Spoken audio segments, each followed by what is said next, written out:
Hello, beautiful Dojo family. I am truly honored to come to you today with my Dojo family. Erica Dean, who is truly one of the dojo OGs. That means one of the first women who ever attended a live liberation dojo. And after that, continued to journey with me, I think, into the teens in terms of how many live dojos, and then into the level 1 and 2 group program, and now the council, and has just emerged as such a fierce leader, an edge walker, an embodiment of truth. And it has been such an incredible thing to witness this woman shed what is no longer true and receive the life that is a reflection of her thrive. And the amount and magnitude of courage that I have witnessed in this woman, and courage that is now embodied courage that it has taken to move through the magnitude of transformation and shift that has actually occurred.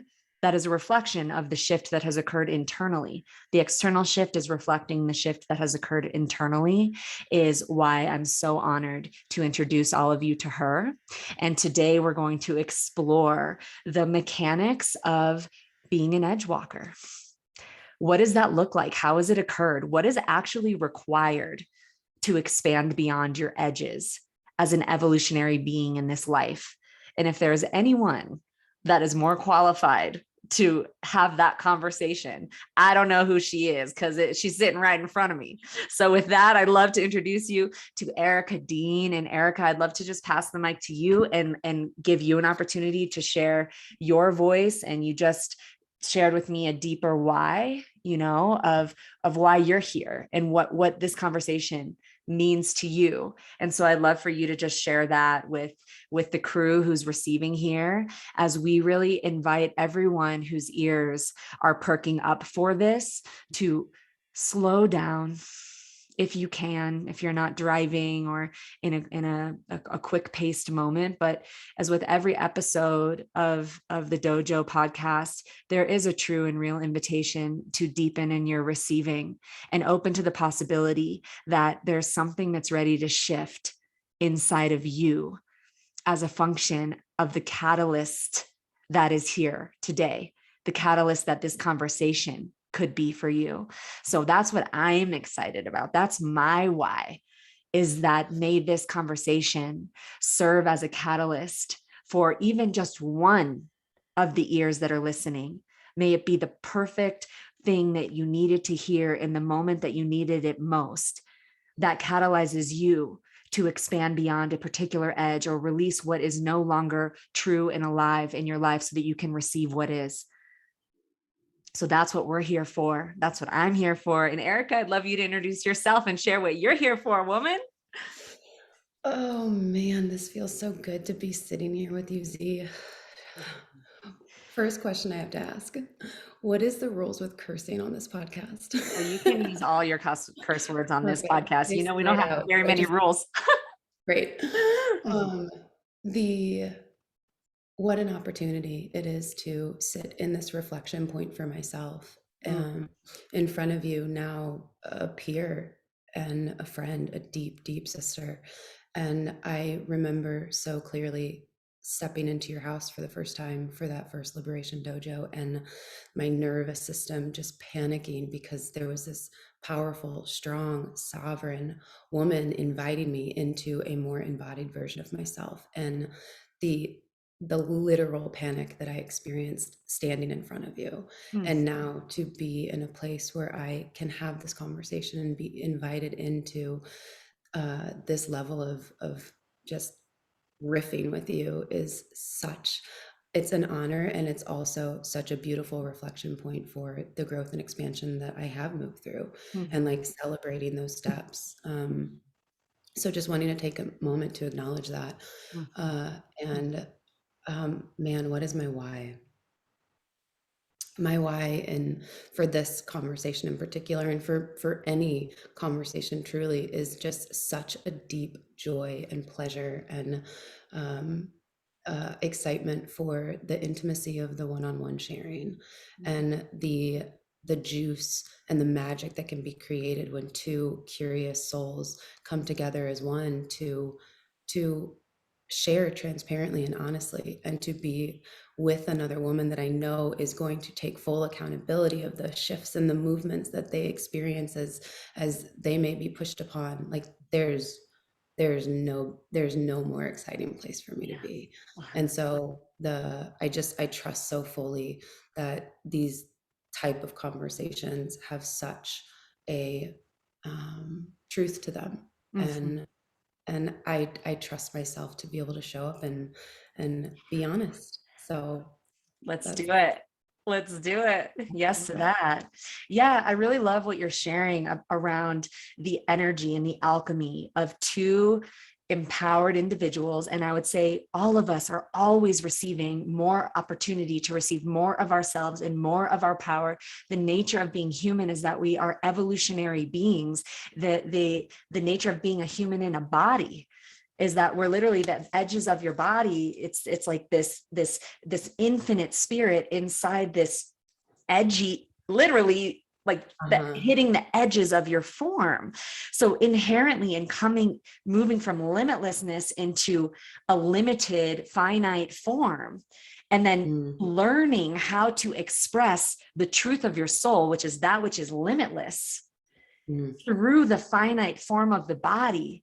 What a profoundly powerful opportunity mm, to explore what it means to stretch beyond the edges. Like, how do we remember our infinite nature and express that which is infinite through that which is finite here in our human expression? Because the people that are the most inspiring to me are living limitless in their lives. mhm, They are expressing that which is limitless, the expression of their higher limitless consciousness through the form, and are not actually believing that the edges of the physical world reality that are saying, no, this is a no-go zone, or that is impossible, or this could mhm, never happen. They're not actually believing that that's true. And so I've seen fucking magic happen when we transcend the idea that we are limited. Like, no, I could never do that, or my physical world circumstances limit me from being able to find yeah. my freedom. And so with you, what I witnessed was, I think when we first met, you were living in where were you? Not in Topanga I was yet. in West Hollywood. You were living in Mhm, Hollywood, maybe 14 years into cutting hair. And I'd love to hear a little bit more about kind of where you came from, like the physical mhm, world reality that you was reflecting the internal alchemy, the internal landscape when we met. mhm, And then we can go from there into the arc of what did it take to experience a full throttle shedding of quite mhm. literally everything in your external environment to arrive into the life that you're in now. Totally new Mhm, relationship field, totally new home space, totally new expression professionally and in terms of your mission. Complete 360 yeah, over the course of like a year, like two mhm, years yeah, max, right? So let's yeah. talk about that.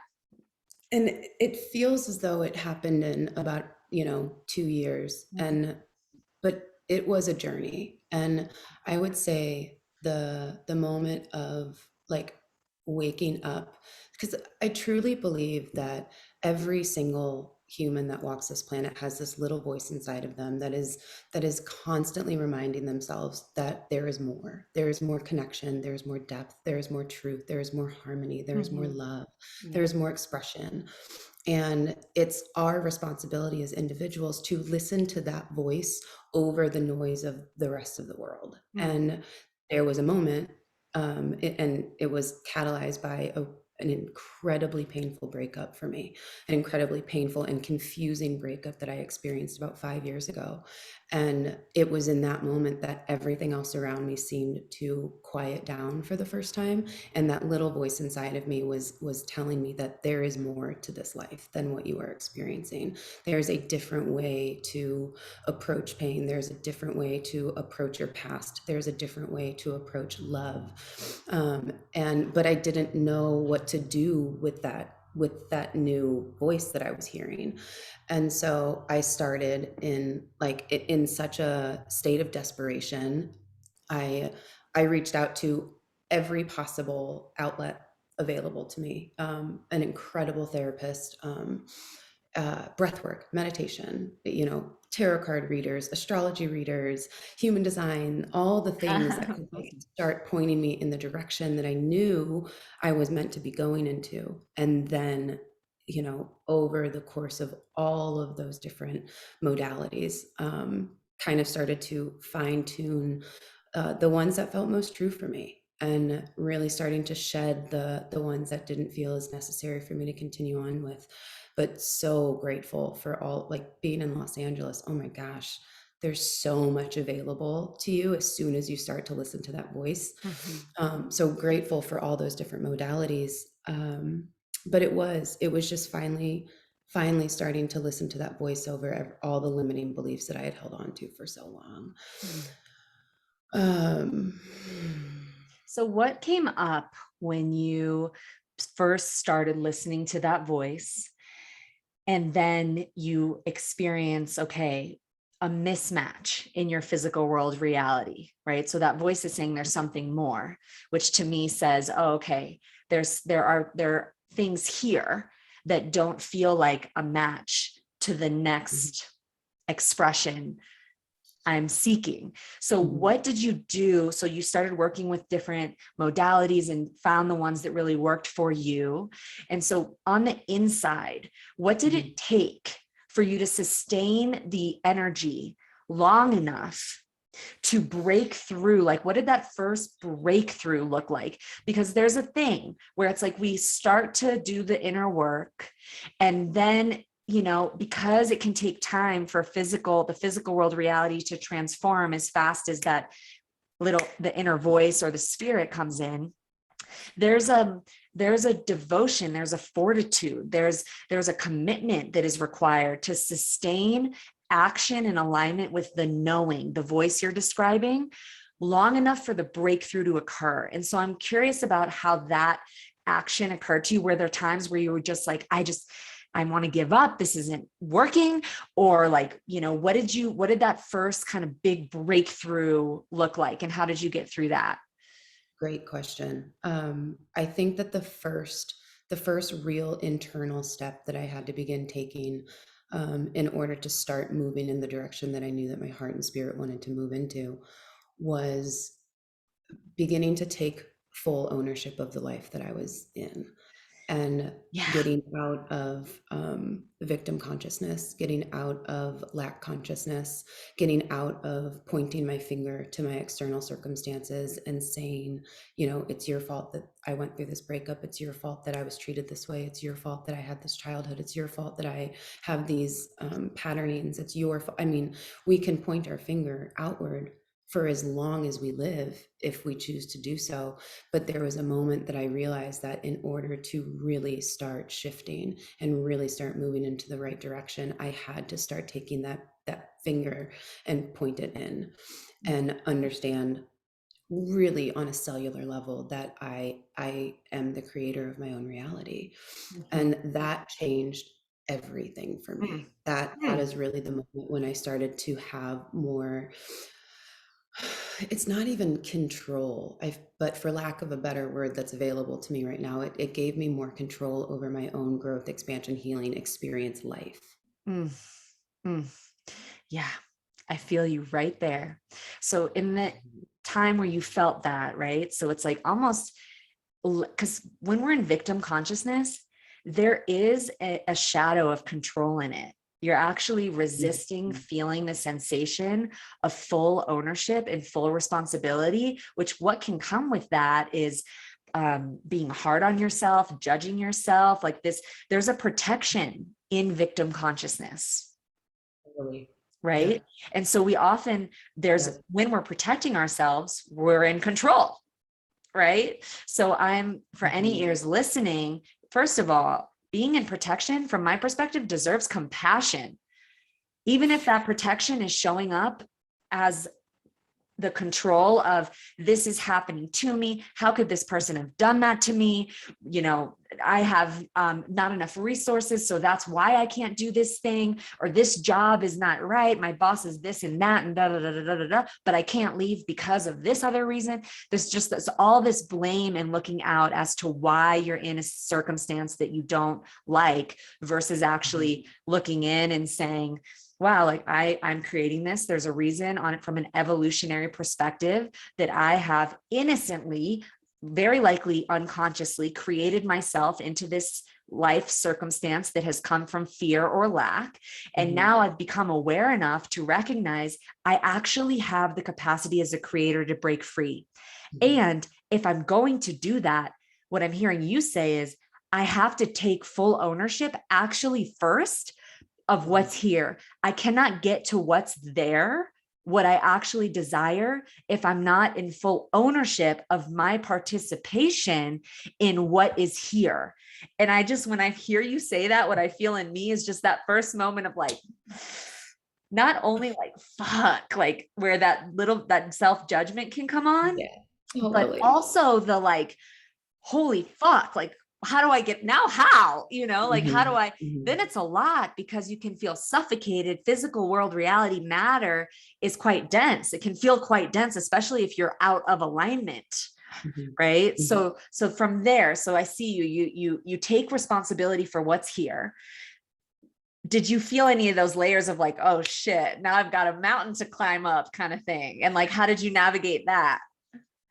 Yes. And I think at that point in my journey, I was already at a place where the like being up against the wall was a place where I was comfortable enough to where I trusted the journey. I trusted that, the being at that edge point and being at that pain point and being at that challenge, I had done it enough to trust that on the other side of that was growth. On the other side of that was expansion.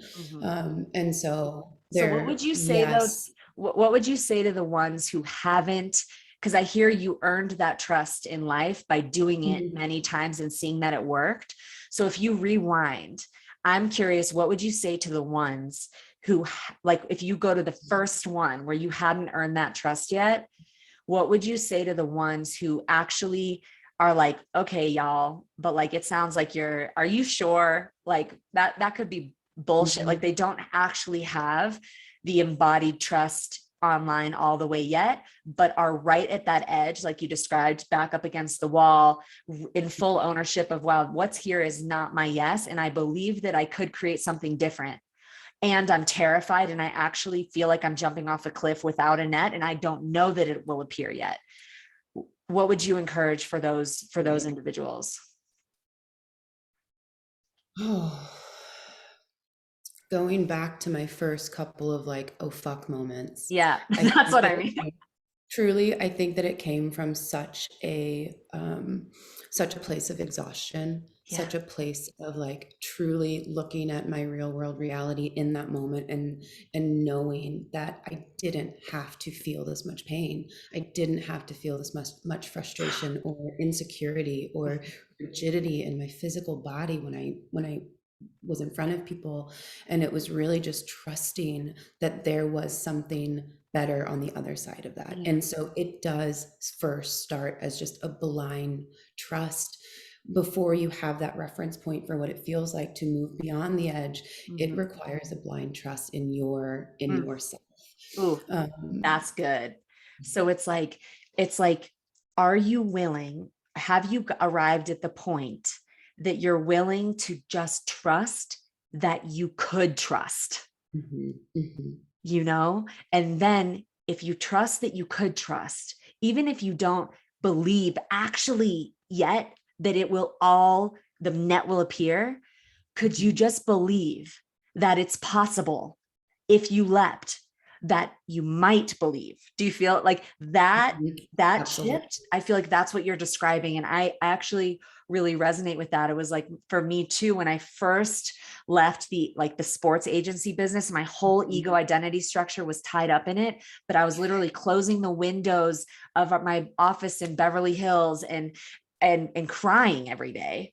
It was like, wow, I I had to hit a point of misery and just like exhaustion that it had me lean into, I'm going to release everything. And I actually don't know Mhm. if this is Mhm. going to work, but Right. I have to believe that I could believe that there is a me who could believe on the other side of this, because even that feels better than the me that just believes that there's no way out of this. Totally.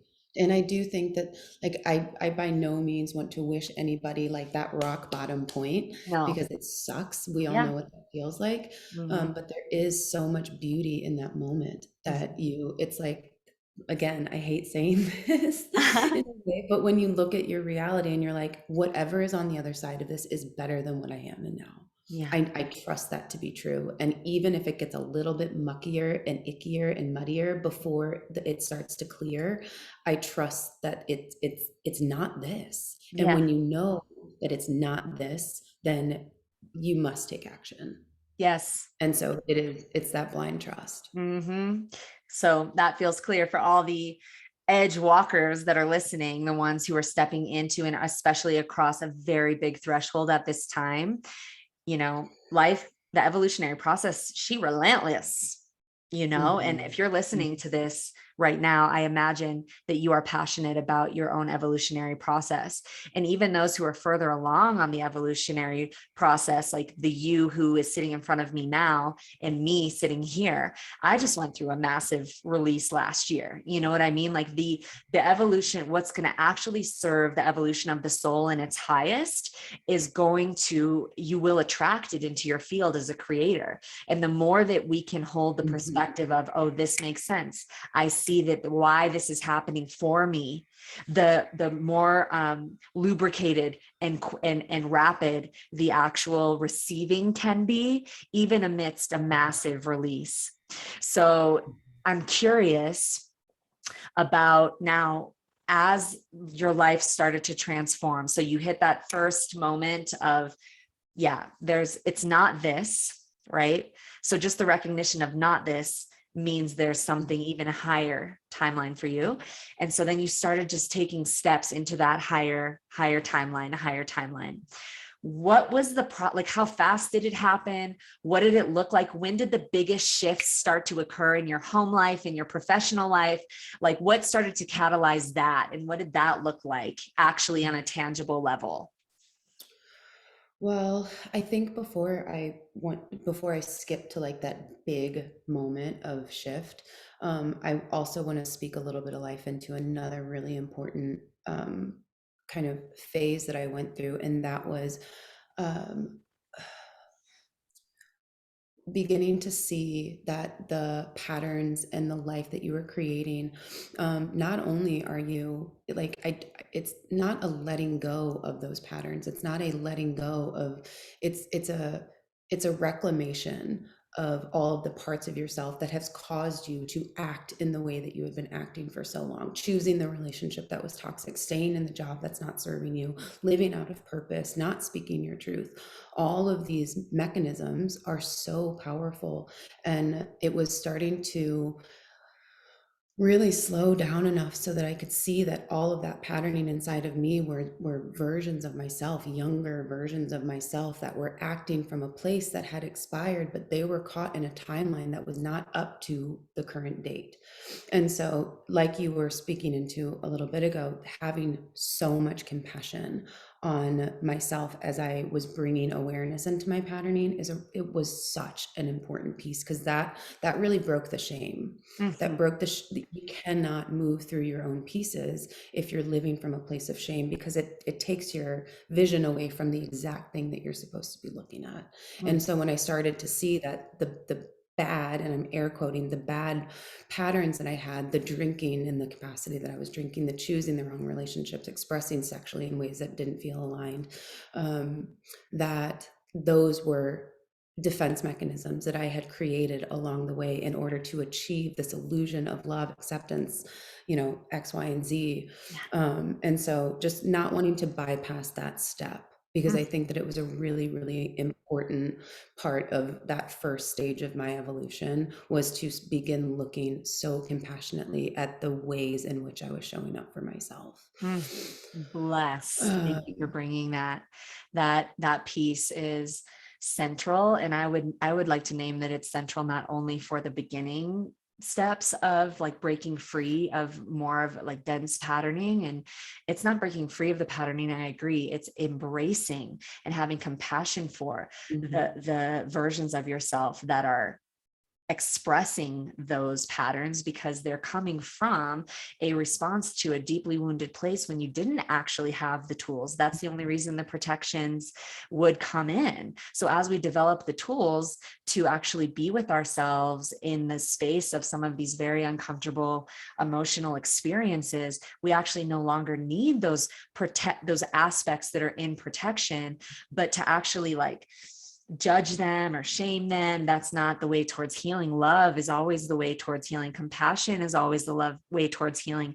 And it's not just in the beginning stages of when I not releasing the patterns, but releasing the physical world manifest function of what you create from the action of those patterns. You're actually going to mhm. start to see those expired physical world reflections of who you are being when you're in protection shed. They'll be released, but in order for those physical world reflections to be released, it could be relationships or jobs or living environments or any dynamic that's reflecting the you in protection. As those start to release, it's a function of how much you can love, have compassion for, and embrace the aspects of yourself that are in those patterns, which doesn't mean they get to drive the ship and have the wheel. It just means they're actually being integrated into your system as a part of the whole that deserves love. And the truth is, you, me, every single individual listening are the only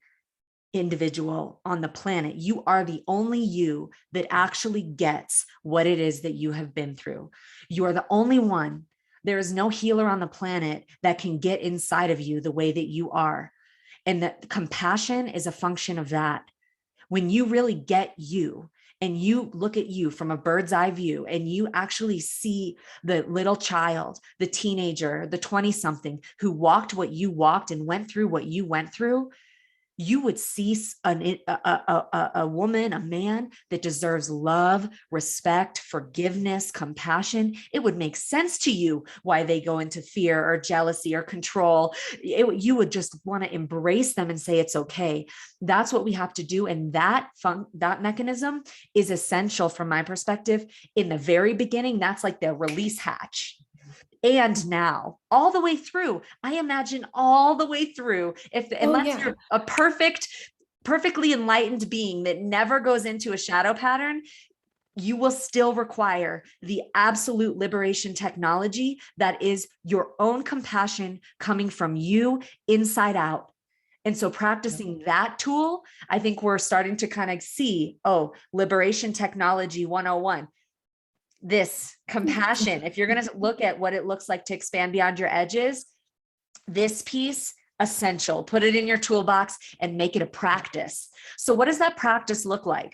What does that practice of compassion look like? How did you, because I know for me and for many people that I work with, at first it sounds fluffy. It's like, okay, have compassion for myself, love myself. Okay, Zahara. What do you, even, like us in the beginning, right? Like, what does that Yeah. actually mean? But there's a moment where it shifts. And I'm curious how that occurred to you, where it like hit you in the heart and it landed. And so how would you encourage others to practice the liberation technology of compassion?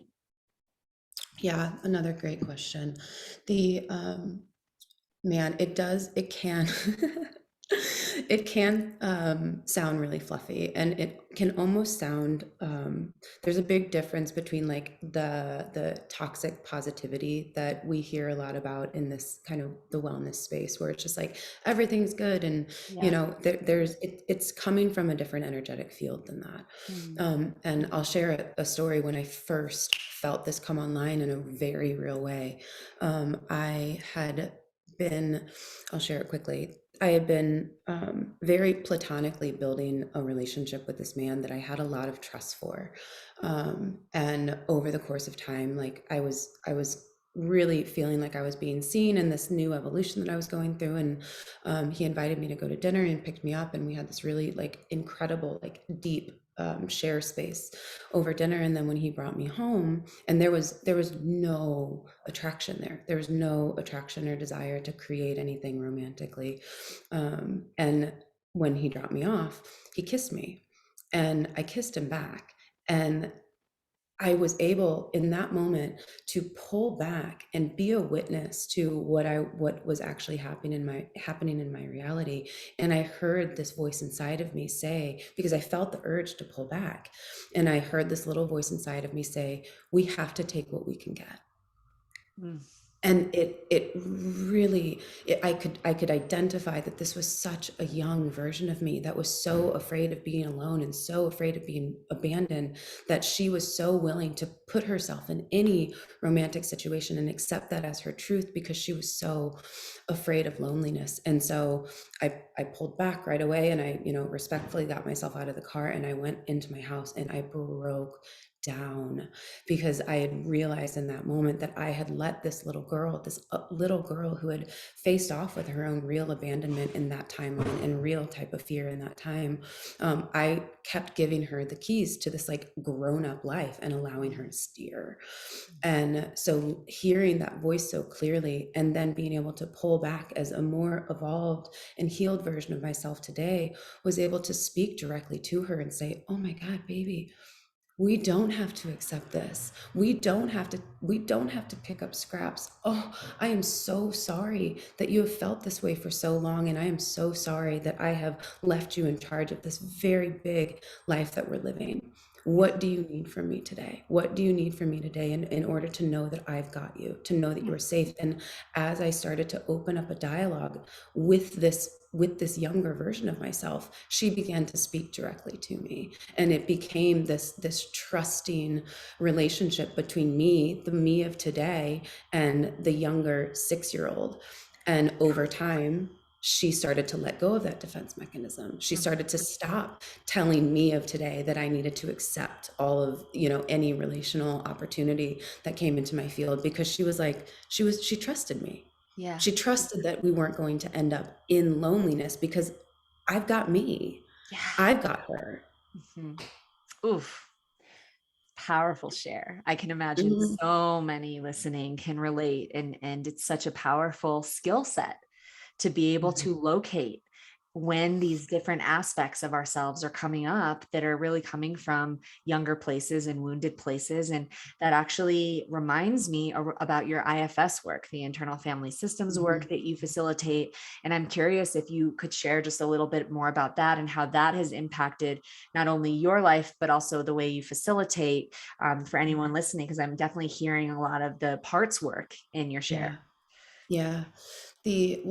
I had such incredible therapists in the beginning few years of my kind of growth journey. And he was an IFS therapist. IFS is internal family systems, and it's essentially parts work.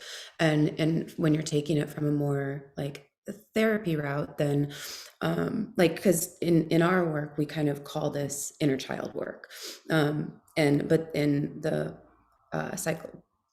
psychological world, is that the right term for it? Yeah. Yeah, in that world it's parts work. And Mhm. it's essentially so kind of the first step in it is really starting to identify the the the essence of who you are, the true essence of who you are, the version of you that spans time and space, the version of you that lives beyond the stories, that lives beyond the identity structures, that doesn't that hasn't been wounded. And every single one of us has that essence. It's the same place that voice that I was talking about earlier comes from. Mm. And so it's beginning to get into a state where you can embody that version of you, not even version, that essence of you. And it's from that place that essence has such a clear, clean vision of everything that's moving through your your human experience. And so from that vantage point, you can look at yourself, all the different parts of yourself, and see with such clarity that you're separate from them. Once you begin that process of disidentifying from all of the parts of yourself, then you get to be in relationship with them. Then you get to start communicating with them. Then you get to start looking at them and saying, there is a fully responsible, present, conscious adult online that can hear your stories, that can validate your feelings, that can love you unconditionally. And it's from that place that all those parts begin to heal, that all those parts that may have had abandonment in their childhood, or abusive relationships in their teens, or all these different trauma points that we move through, they start to let go of that because they have an adult, the essence of you, to trust with their processing. And then the beautiful part about this is not only are you beginning the process of unhooking from the painful patternings that is creating your real world reality, but what is a child responsible for? A child is responsible for curiosity, for exploration, for play, for making music, for drawing, for singing. And so as they begin to let down their defense mechanisms, they also begin to embody themselves. And so all of these different creative points of yourself will come online, and you get into harmony with all of these versions of you. Whoa. That is so powerful. I'm actually blown away right now for a couple of reasons. IFS work, I've been exposed to it through different facilitators of it. But I haven't gone very deeply into it. So I didn't understand the mechanics of it in the way that you just described it so beautifully before.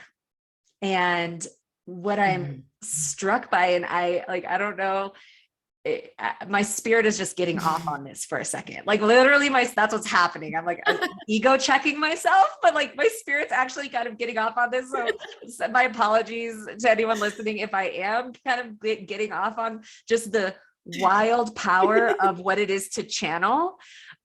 Because I'm so much, I believe as as a growing being, it for myself personally has been receiving myself through the action of expression, right? Through the action of actually expressing it, doing it, risking doing the thing that you're afraid to do, and then starting to build reference points of trust through the reflection of whether it's clients or friends that are around you that are receiving you and reflecting back to you, wow, yes. And so this is actually, it's wild. It's one of those, a point like that for me that just happened. We didn't mean for this to happen, but this is what is happening. What you just did was describe the Dojo Immersed program arc. Totally. That is what you just did. And because I've actually, I think there's two ways of working the balance between education and intuition. And I have, I did a couple year spiritual psychology program at USM. So I have had education that created structure for me around facilitation modalities like Gestalt work, neurolinguistic programming, inner child. I had those structures. And the bulk of the facilitation that I feel like I'm coded for comes through intuition. I'm really trusting my direct line. So there's like this direct line that occurs. And then once the direct line and the intuition is online, which means I'm not in a state of recalling something that I've been taught when I'm facilitating. And that being said, an edge for me at times has been after, I'm like about 9 years now after my awakening, is the feeling of like, is there, because my facilitation is so intuitively based, the live liberation dojos are emergent fields. They're emergent transformational arenas where I'm truly trusting what is coming through my direct line in the moment. So there's been a question at times that has come up for me around like, do I need more classical education? Do I need, to do IFS training or to do this or that? And I'm not saying this to discourage going in the direction of IFS training first. And then I would, if for anyone that's a classically trained facilitator, I would encourage also then, can you shed those parameters and add intuition? So for me, this is a powerful point of confirmation to hear that something as well established as IFS is actually directly reflecting what came through my direct line. And I'm saying that to say for everyone, like how powerful it is to actually build a trusting relationship with your direct line. The arc of the Dojo Immerse Level 1 3-month program is first, it's receiving your higher consciousness, the receiving. So you described first step first is receiving your essence, who you are beyond the wounding, beyond the story, beyond the memory. That's month 1 is receiving who you are. Month 2 is the embodiment, right? So like embodying that higher consciousness, which means anything that's not a match to her, the inner child work, all of the wounding patternings, now that that version of the you that is free is present and you have access to the you that is free, that you can hold all parts of wounding and trauma and pain points and aspects, protectors connected to those pain points that come up, then we can do the real healing, because that's where the healing occurs from you, from the inside out. And the healer is her or him. It's the you that is free from the inside out, holding all those parts. And then month 3 is once that relationship between the parts and the higher self and the holding and healing that happens through that alchemy is there, expression, giving permission for the full expression of the full spectrum of you. So all of that came through a direct line and is being affirmed later by the structure that you so beautifully brought forward of IFS specifically. So, okay, yes, there's like a tooting my own horn happening, and I feel a little like I'm having my own, so I'm like, hey, is this even like, I don't know if later I'm going to be like feeling like I'm tooting my own horn, but I kind of am. No, but there's a reason, right? Like there's a reason, because what I feel is, how can we encourage the trust of the direct line of each individual? And what does it take to actually deepen the trust in that direct line? Well, I don't know if you remember this or not, but so we did all the liberation dojos, and then we did I was a part of so many of the digital dojos, and then there was a point where I'm like, I'm ready to go deeper. And you and I did our one-on-one immersion. And after the one-on-one immersion is when you invited me into Dojo Immersed, the level 1. And I had started school. I had registered for classes. And I was like, I'm going to be a psychologist. I'm going to get my master's degree, and it's going to take me, 8 years to do this, starting at ground zero. And it was this was a moment of a trust fall for me, because I knew that if I was going into Dojo Immerse, and I wasn't going to continue with taking my classes, both financially and the time commitment that it was going to ask of me. And I was like, fuck it. I'm going to try this and see if it works. And if not, then I'm only 3 months behind on my classes. And I had realized as I moved through Dojo Immerse and Dojo Masters that I had everything inside of me that I needed in order to be of service in the way that I needed to be, that I desired to be in service of, that I knew my spirit was calling for. But I was looking outside of myself, wanting the world to tell me that I was good enough, to tell me that I was smart enough, to tell me that I had enough wisdom. And I thought that the only way to do that was to get a degree. So Dojo Immerse and Dojo Masters actually allowed me to shed that limiting belief and trust my more intuitive parts to say, no, you can do this. You have everything inside of you already. And then once I finished Dojo Masters and was like, okay, I'm gonna step fully into this coaching. I stepped back and I like really checked in with myself and and I was like, what outside of this intuitive wisdom that I have, what do I want to invest a little bit of time into in order to, have some tools in my tool belt? And that's when I took the IFS course, because I knew that was a structure that I had a lot of respect for. And so, but first I had to let go of the limiting belief that the outside world had to tell me that I was good enough.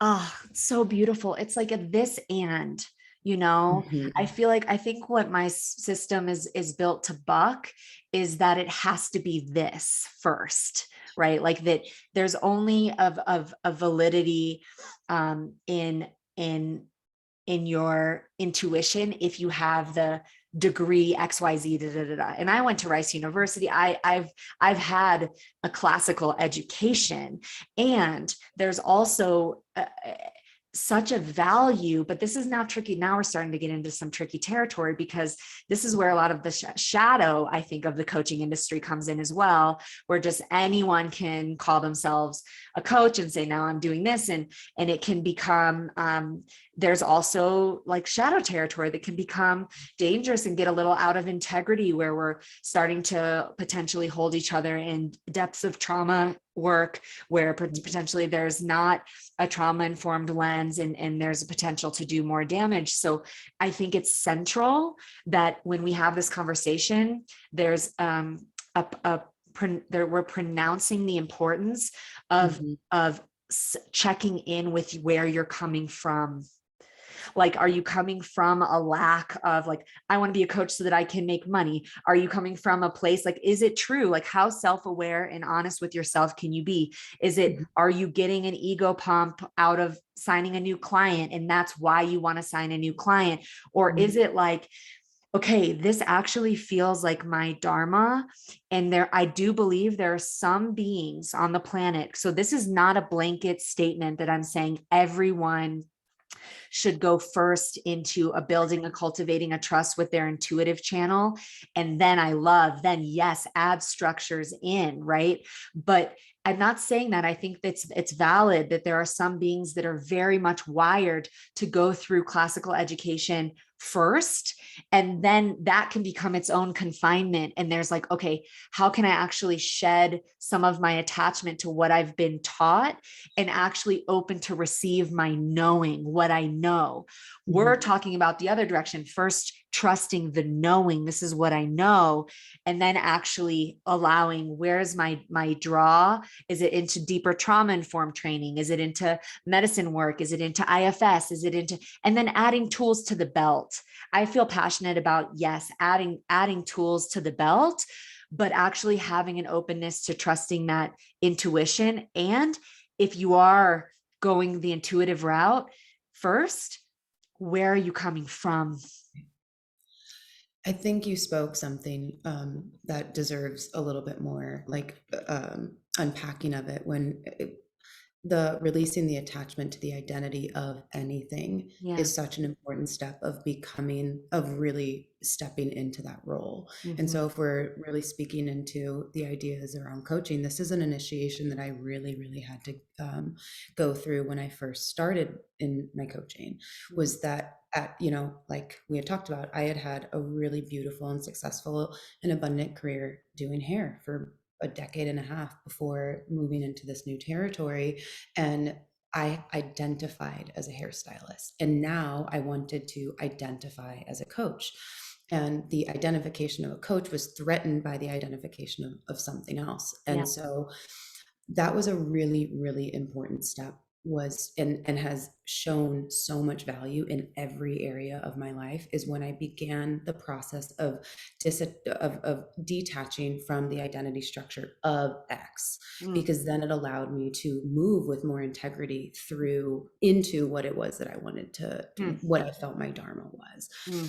And that, I think that that's, so if we're talking, to the wider lens, and there are people that are potential coaches, potential facilitators, it really is, it's important to really stop and take pause and ask yourself, if you're doing this from a place of lack, are you doing this because you want the world to reflect back to you that which you want to be seen as? And if the answer is yes, then there's a moment to check in and continue shedding.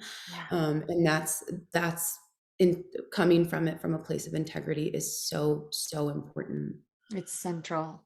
Mhm. Yeah, it's central work, and I think everyone is uniquely coded. There's one of my favorite quotes is, I don't remember it. It might not be exact, but it's, I believe, a Buddhist quote, and it's speaking to like religion, but I'm talking about fixed frameworks here. Mm. Religion is one, right? So religion, or any fixed framework, is like the finger pointing at the moon.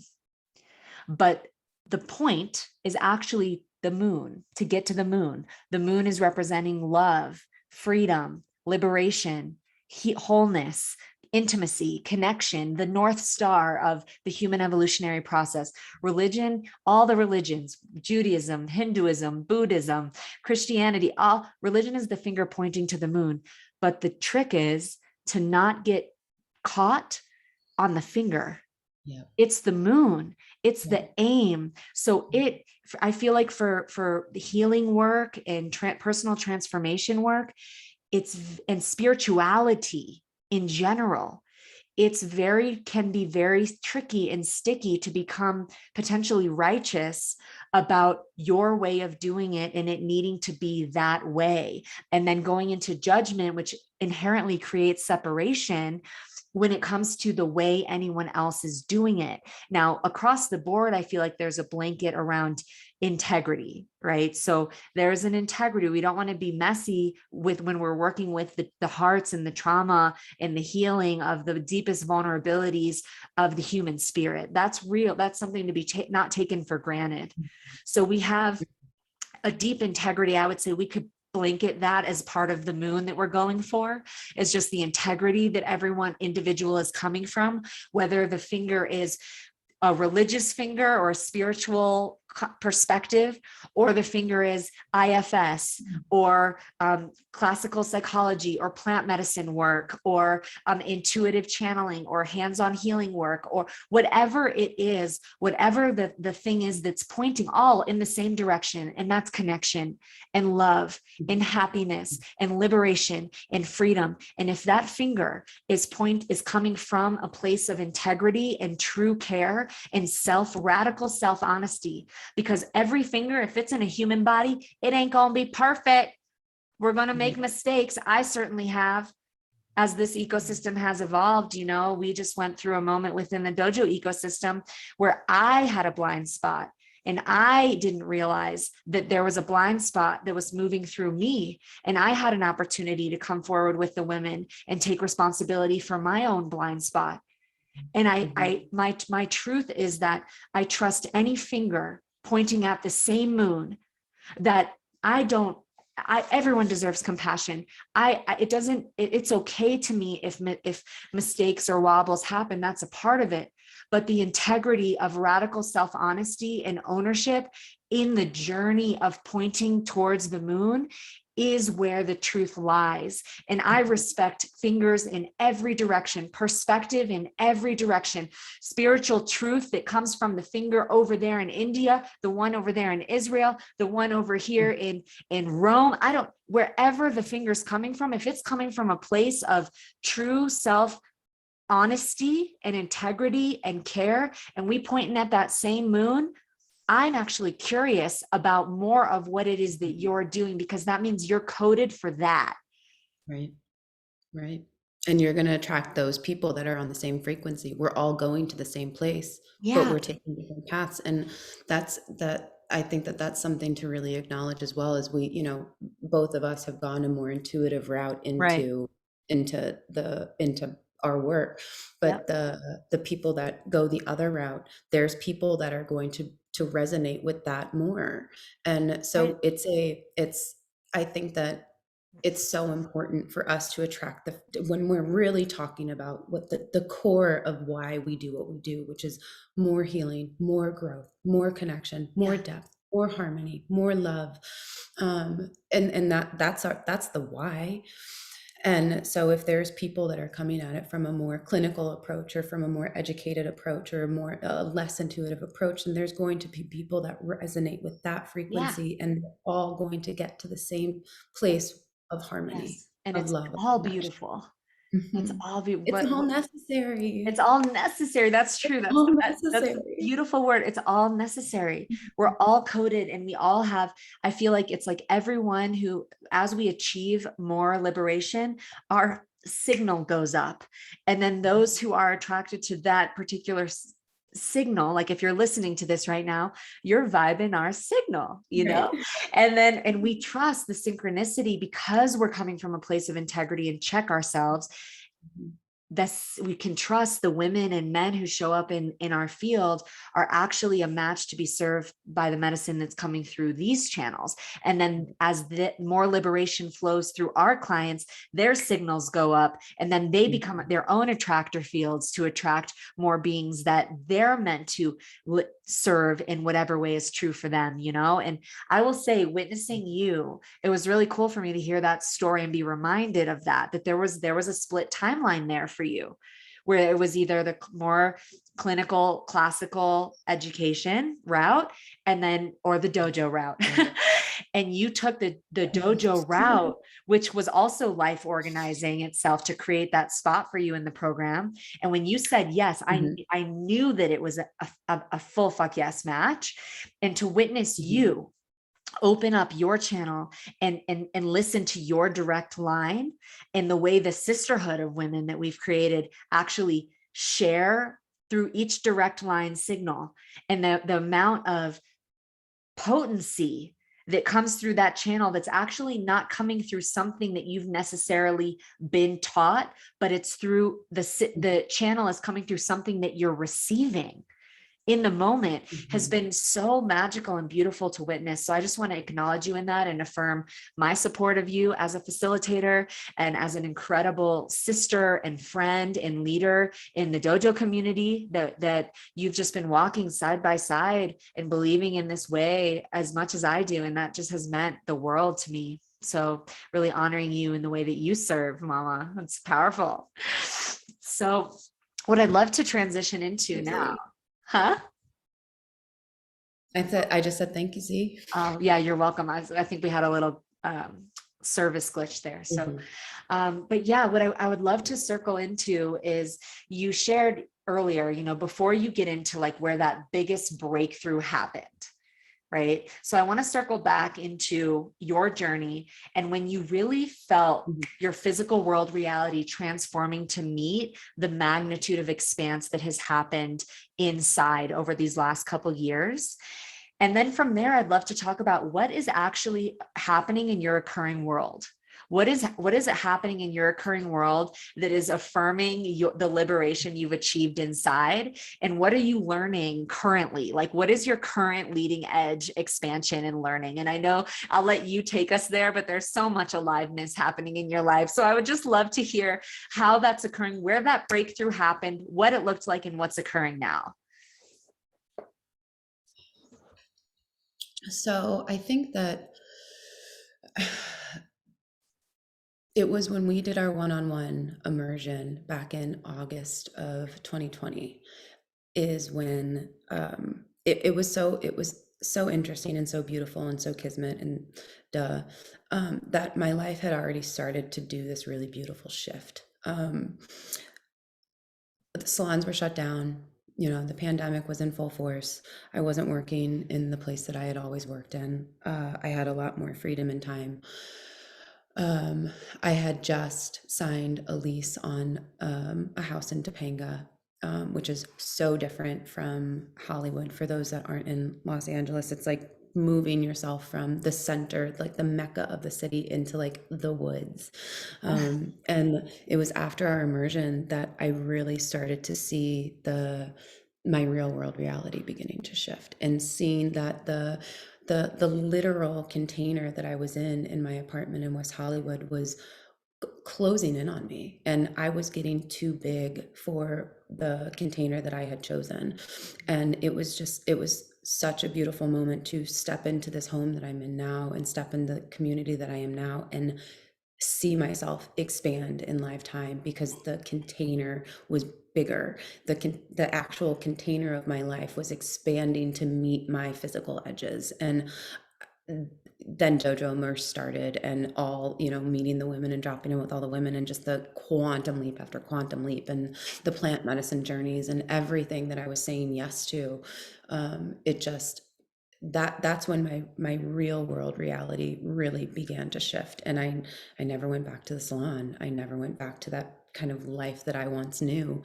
And so that's when it started to Yeah. shift. And then I feel like that was a little less than 2 years ago, which feels like yesterday and 27 years Yeah, ago. totally.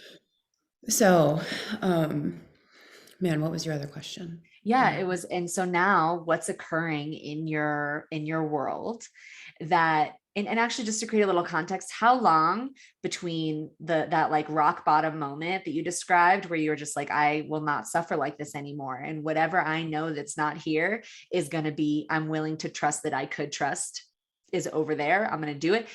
How much time between that moment and the moment that we started working together, you moved to Topanga and relationship fields shifted. What was the yeah. like time period between that and that? I'm curious. I think it was about 2.5 years. So yeah. So it was like Mhm. 2.5 years that you were like, it was like a momentum building. Yeah. Yeah. Yeah, and that's an important thing to acknowledge as well, is that it wasn't overnight. Yeah. I was in a lot of pain for quite a bit of time, Yeah. and I went into some pretty deep isolation while I was going through the big healing moments of my journey, Mhm. and I'm so grateful for that time. You know, that 2.5 years was really, really dark, Yeah. but very, very important. And so it wasn't an overnight thing. Yeah. So anyone that's experiencing that like dark night of the soul, be in it and allow yourself to be in it, because it's very, very important. Yeah. And take the Fortifies something.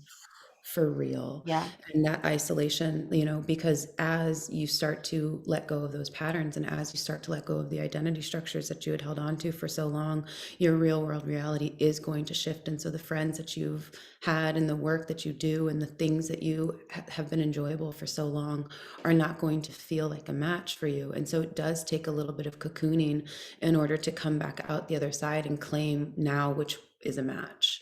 And so honoring all of those people that are kind of in that cocooning phase and in that isolation phase and in that shedding phase, because it sucks, Yeah. but it's so important. Mm. Aho. Yeah, it's so Hmm. important. It really forges something. It's part of the courage. It's part of trusting yourself when you can rock in the darkness and stay with yourself right Hmm. there. That fortifies Hmm. something that is irreplaceable. So Hmm. thank you for naming that. Yep. So you move through it, and then it's like, bam, these quantum leaps start happening, and your physical world reality starts reflecting the expanse that has occurred inside. And so now take us up to date. So now here we are, and what's happening in your occurring world, and what is alive at the Mhm. leading edge now? Because it's like it just keeps it. There's a new leading edge, right? So what's happening there? Yeah. The let me shift focuses really quick from past to present. Mhm. I I just moved through one of my biggest edge points. And so right now in this current moment, I am in my exhale.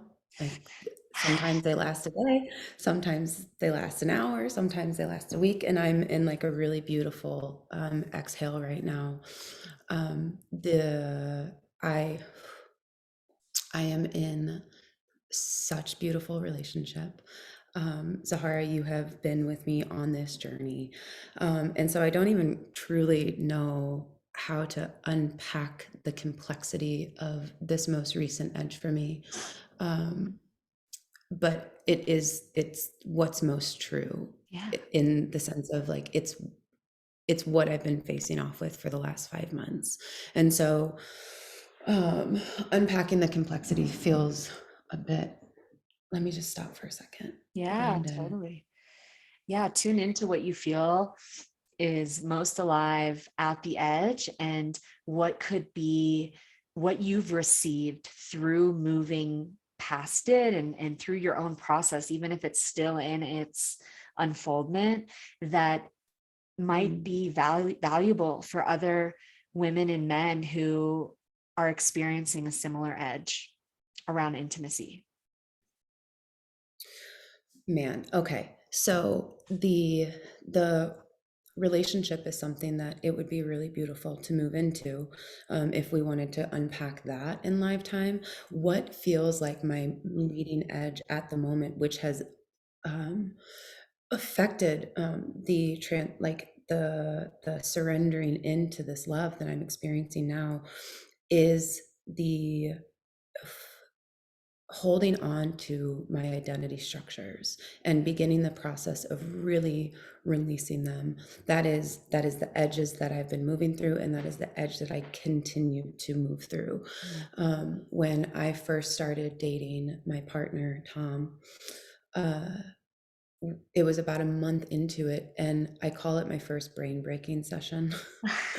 Where we were in really beautiful deep conversation, and he really spoke into what I resonate with and see as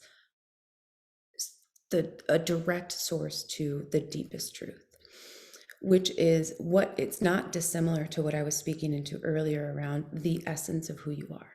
So there is the essence of who you are, that, like I said, spans time and space. It does not hold stories, it does not hold woundings, it does not hold onto the identity structures that we as our human figures so often do. And when we were speaking into this, when he was speaking into this, I began to observe all of the identity structures that I was holding on to around community, around open relationships, around my sexuality, around my career, business, coaching, facilitating. And I was in a pure panic point, witnessing. The essence of me was not in pure panic point. The essence of me was witnessing my identity structures freaking the fuck out. Yeah. If if I am just this essence, then how will I gather my love? How will I identify in a community? How will I receive the validation from the external people around me? And then how will I be of value to this world? And it was this kind of choice point for me, where I felt the truth being injected into my body, and then watching the parts of me act in pure fear.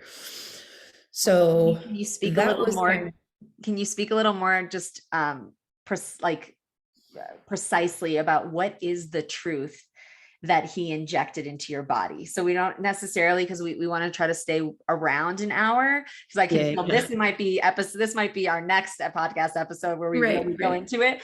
I didn't realize we had so much to go into before getting into this, but I do think that the energy of relationship and just starting to name how much of an evolutionary catapult this has been for you. What is the truth? Because what I'm hearing is the contrast of whatever this truth is that you'll name, that he injected Mhm. into, or not, maybe not injected, but like revealed, that was Right. also true in the essence of your being, started Yeah. to illuminate all these aspects that were protection mechanisms. And so Mhm. I'm curious, like, what was the truth? Is there a way to distill it that actually kind of created this panic in all these identities you're speaking to, in community and relationship dynamic, as a Mhm. facilitator? Like, sounds like a powerful moment of intimacy that was really rattling in a good way for this purge to happen. It was really truly beginning to see that in order to